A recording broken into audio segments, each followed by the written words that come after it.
Vous voulez savoir comment faire travailler votre argent pour vous, mais la bourse vous semble compliquée, vous avez peur de vous lancer, peur de faire des erreurs ou peur de perdre de l'argent. Ne vous inquiétez pas, vous êtes au bon endroit. Sur cette chaîne, nous allons voir toutes les bases pour pouvoir investir sereinement. Et croyez-moi, investir n'est pas réservé aux experts. Alors premièrement, pourquoi investir en bourse? Alors pourquoi investir? Eh bien, dans un premier temps, c'est pour faire fructifier son argent, évidemment, mais dans un second temps, c'est aussi pour battre l'inflation.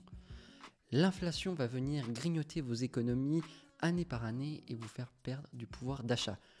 Donc, il est vrai que laisser son argent sur un livret d'épargne, style livret A, livret jeune, ce n'est pas forcément très optimisé. Cela vous fait perdre du pouvoir d'achat au fil des années et je pense qu'il serait plus intéressant de commencer à investir en bourse pour pouvoir faire fructifier cet argent et pouvoir battre l'inflation. Investir, c'est aussi atteindre des objectifs, comme par exemple une retraite anticipée ou pour l'achat d'un bien immobilier. Il peut y avoir énormément de raisons d'investir. Ensuite, dans ce deuxième chapitre, nous allons devoir comprendre les fondamentaux de la bourse. Passons maintenant à la bourse. Quand on parle de bourse, on parle de marché financier où sont échangées des actions, des obligations ou encore des ETF. Quand vous achetez une action, vous devenez copropriétaire d'une entreprise et donc vous pouvez prétendre à des potentiels bénéfices mais aussi à énormément de risques. Ensuite, nous avons les ETF qui vont être des paniers d'investissement où on va retrouver plusieurs actions ou des obligations.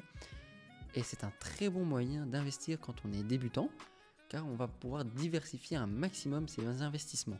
Donc dans notre panier, on peut retrouver énormément de secteurs différents, donc de la tech, de la pharmacie ou encore de l'industrie. Et donc c'est très intéressant pour avoir des très bons rendements assez facilement. Évidemment, avec les ETF, on va réduire les risques de perte de notre capital, étant donné qu'on va avoir un nombre énorme d'actions dans ce panier, ce qui veut dire que même si une action perd énormément de valeur et une autre prend énormément, on va se retrouver avec un niveau 0. Ensuite, on passe sur un chapitre qui est important, ça va être définir son budget d'investissement et ses objectifs. Avant de commencer à investir, il est très important d'avoir un budget d'investissement. Il faut bien comprendre que tout l'argent que vous allez placer va être sur du long terme. Et évidemment, il faut être prêt à tout perdre. Donc n'investissez pas l'argent dont vous n'êtes pas prêt à perdre. Une fois qu'on sait qu'on peut perdre cet argent mais qu'on veut quand même passer le pas, il est important de bien définir ses dépenses mensuelles pour essayer de trouver une petite place pour pouvoir investir sur des actions, des ETF ou quoi que ce soit. Mais en tout cas, ce qu'il faut, c'est se lancer. Alors évidemment, on peut commencer avec 10 euros, 15 euros, même 100. Il n'y a pas de petit montant, n'importe quel montant est important. Tout ce qu'il faut, c'est se lancer. Donc c'est vrai qu'il va y avoir un vrai travail en amont de définir un budget et de pouvoir investir avec et bien faire attention à ce qu'on fait. Ensuite, il est important de définir un objectif pour ces investissements.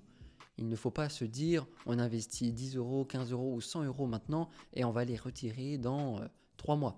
Ça ne sert à rien. L'investissement boursier, c'est sur du long terme ou moyen terme. Après, évidemment, il existe d'autres techniques comme du trading, etc. Mais on n'en parlera pas aujourd'hui. Donc, il faut définir un objectif qui peut être une retraite anticipée dans 25 ou 30 ans. Donc, il faut être sûr de ne pas craquer et retirer son argent au bout de 1 ou 2 ans. Donc, c'est pour ça qu'il faut avoir une stratégie claire et fixée. Ou alors une stratégie plutôt moyen terme sur 5 ou 10 ans pour par exemple l'achat immobilier, donc pour son propre appartement ou sa maison, ou pour faire ensuite de l'investissement locatif. Donc bien définir votre objectif moyen, long terme et ensuite combien est-ce que vous voulez investir tous les mois sur votre portefeuille d'actions ou sur les ETF par exemple. Ensuite, un chapitre qui est vraiment extrêmement important, ça va être savoir gérer ses émotions. L'un des plus grands défis pour les investisseurs, ce n'est pas les marchés financiers, mais c'est plutôt soi-même. Alors pourquoi me direz-vous? Eh bien tout simplement parce que les marchés financiers sont comme des montagnes russes. Il y a des hauts et des bas, et souvent les bas font très mal au moral, et on se dit qu'une seule chose, tout s'écroule, il faut que je vende. Alors non, il ne faut pas vendre, il faut prendre sur soi et vraiment garder son cap, garder son objectif en tête et continuer à acheter et ne surtout pas vendre. C'est vraiment une erreur que font énormément de débutants et là on y laisse quelques plumes et c'est bien dommage. Donc faites attention à vos émotions et ne vous dites pas c'est le moment de vendre. Gardez votre stratégie en tête et allez-y jusqu'au bout. Si je peux vous donner un petit tips pour ne pas perdre la tête quand il y a des énormes chutes, comme on peut en voir très souvent, eh bien c'est ne pas aller voir ces investissements tous les jours. Car je vous connais, je me connais, j'ai fait la même chose. Quand on commence à investir, on va voir 3, 4, 5, 6 fois par jour notre compte d'investissement. Eh bien ça ne sert à rien. Quand il y a une période de baisse, vous posez votre téléphone sur le côté et vous dites on ira voir dans 2-3 jours comment ça se passe. Et là, vous serez assuré de ne pas faire de bêtises et de vendre n'importe comment.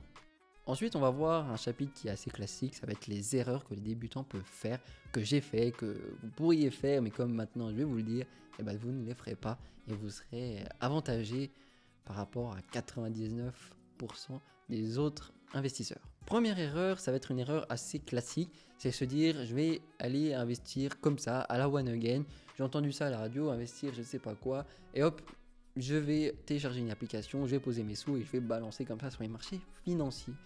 Alors non, il faut quand même se former un minimum, se renseigner un petit peu. Bon, ça tombe bien, vous êtes au bon endroit sur cette chaîne, donc n'hésitez pas à vous abonner, il y a plein de vidéos sur le sujet de la bourse. Vraiment, on va aller en détail sur certains paramètres, sur plein de sujets très intéressants, donc n'hésitez pas à venir. Donc c'est très important voilà, de se former, de bien se renseigner et une fois qu'on est prêt, qu'on a bien compris comment marcher les marchés financiers, là on peut commencer à investir un peu plus sereinement. La deuxième erreur que vous pouvez faire, c'est ne pas diversifier vos investissements. C'est tout mettre dans une seule action et ça c'est pas bon. Regardez Jeff Tuch, tous ses sous il les a mis dans plein de banques différentes. Et bien vous devez faire pareil. Alors attention, n'allez pas me choisir 50 actions. Dans votre portefeuille, vous allez mettre 10 euros là, 10 euros là, là, là, là, et avoir une liste comme ça d'actions. Il faut quand même choisir, je dirais, une dizaine d'actions. Personnellement, dans mon portefeuille, j'ai 10 actions sur des secteurs différents, pharmaceutique, finance, industrie, et que sais-je. Et ensuite, j'ai une petite partie de mon investissement qui va être sur des ETF, car les ETF sont extrêmement puissants pour battre les marchés. Des ETF, c'est assez compliqué, il faut vraiment être plutôt bon. Donc c'est pour ça que faire une stratégie 50-50, 40-60, comme vous le souhaitez, c'est à vous de définir votre propre stratégie selon vos recherches. Mais je pense que c'est intéressant d'inclure des ETF ou même des obligations dans votre portefeuille. Ensuite, il y a une troisième erreur, si vous êtes débutant et que vous n'avez pas forcément un énorme budget, c'est tout investir d'un coup sur une action. Alors pourquoi je dis que ça peut être une erreur?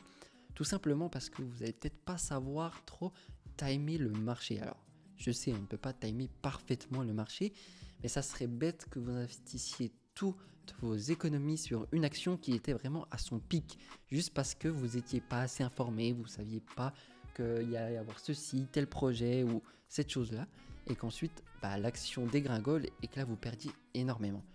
C'est pour ça que quand on débute, ce qui peut être intéressant, c'est de faire du DCA, du Dollar Cost Average. C'est une technique où vous allez déposer un montant défini tous les mois sur des actions. Donc, il y a Trade Republic, par exemple, qui est extrêmement connu, où vous pouvez faire ça à moindre frais.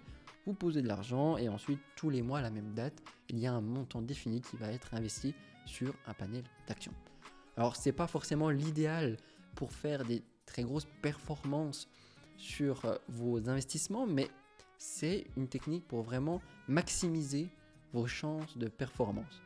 Donc personnellement, c'est ce que je fais un peu de DCA. J'essaie aussi d'ajouter quelquefois des sous sur des actions qui, je semble, ont un bon prix, donc timer un petit peu le marché.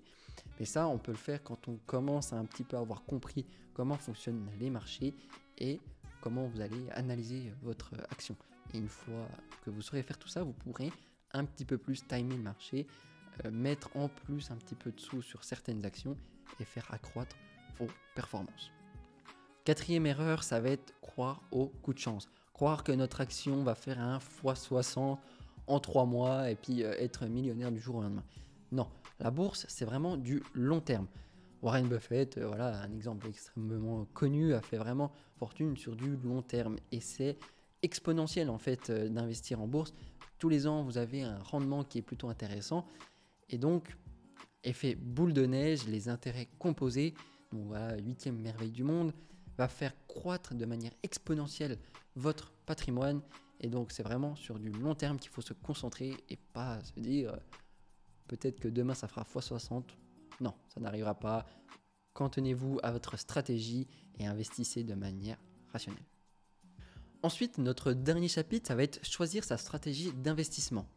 Il existe différentes méthodes d'investissement sur les marchés financiers. Donc on va avoir une première méthode qui est une méthode assez connue, c'est buy and hold. C'est tout simplement choisir des actions ou des ETF de qualité, acheter et ne plus toucher. Laissez faire le temps, ne pas regarder la fluctuation de votre action et laissez faire le temps et faire accroître votre patrimoine. C'est une stratégie assez populaire, beaucoup de monde font ça, c'est plutôt intéressant. Personnellement, c'est pas cette stratégie-là que j'ai décidé de mettre en place, mais après, ça dépend de ce que vous voulez faire, si c'est du long terme que vous voulez faire, si vous voulez investir tous les mois, c'est à vous de voir, de définir votre stratégie.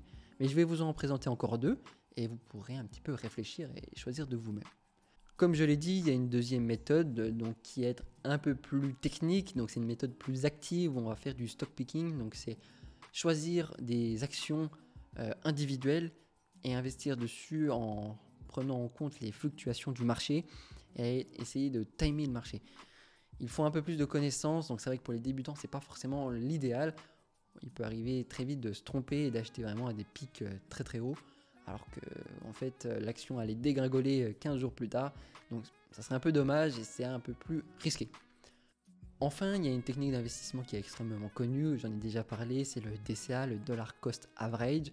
Ça permet de vraiment lisser vos coûts d'actions, donc ça veut dire que tous les mois, vous allez placer un montant exact sur des actions. Donc vous allez mettre tous les mois 10 euros chez LVMH, 10 euros chez Air Liquide et 10 euros chez McDonald's. Et tous les 16 du mois, il y a 10 euros qui va être investi sur ces actions. Peu importe le prix, qu'il soit haut, qu'il soit bas, on s'en fout. Nous, ce qu'on veut, c'est investir sur du long terme, lisser nos coûts d'achat. Donc une fois on achète 160, l'autre fois on achètera 130 et donc on aura un coût moyen qui sera plutôt intéressant et avoir des rendements qui seront plutôt corrects, je pense. Et si vous arrivez à faire, comme je vous ai dit, un petit peu de timing de marché, acheter un peu quand c'est bas, et ben ça va encore accroître vos performances. Donc je pense que c'est une stratégie plutôt intéressante pour les petits portefeuilles qui ne peuvent pas forcément se permettre d'investir des gros montants. Donc après, c'est à vous de voir, c'est à vous de vous renseigner et de savoir comment vous voulez mettre en place votre stratégie. Et ensuite, vous n'avez plus qu'à. Pour conclure, investir peut sembler complexe, peut sembler obscur. Mais en fait, quand on commence à un petit peu s'intéresser, à mettre les mains dedans, on se rend compte que c'est plus forcément si dur que ça. Il y a quelques clés à respecter, c'est la patience, la persévérance et l'éducation financière. Une fois que vous respectez ces points clés, il n'y a plus de secret pour vous. Vous pouvez y aller, commencer à investir petit à petit, prendre de l'expérience, prendre de la maturité sur les marchés et ensuite commencer à faire accroître votre portefeuille, investir de plus en plus, mettre des nouvelles stratégies et ensuite, une fois que vous serez piqué à l'investissement, vous ne pourrez plus vous arrêter. Alors pourquoi ne pas se lancer dès aujourd'hui? Fixez-vous un objectif, faites-vous une stratégie d'investissement, téléchargez des applications, renseignez-vous, lisez des articles et lancez-vous petit à petit, pas obligé de mettre des milliers d'euros tout de suite, commencez avec 10, 15 euros et voyez un petit peu comment on peut manipuler tout ça et une fois que vous aurez pris cette assurance, là vous pourrez commencer à taper dans le dur et vraiment à commencer à faire de belles choses. J'espère que cette vidéo vous a plu, que je vous ai appris des choses, que vous êtes prêts à vous lancer dans cette aventure assez obscure et que vous allez commencer dès aujourd'hui à vous renseigner et pourquoi pas à investir demain. Et n'hésitez pas à me mettre en commentaire si la vidéo vous a plu, s'il y a des choses à améliorer, le son, la caméra, les sujets, plus approfondir certains sujets. N'hésitez pas à me proposer tout ça dans l'espace commentaire. Un petit like, un petit abonnement, ça va vraiment m'aider. Et moi je vous dis à la prochaine, à dimanche prochain, très exactement, pour une prochaine vidéo où là on va voir un peu plus en détail certains aspects des marchés financiers. Merci à tous et à bientôt.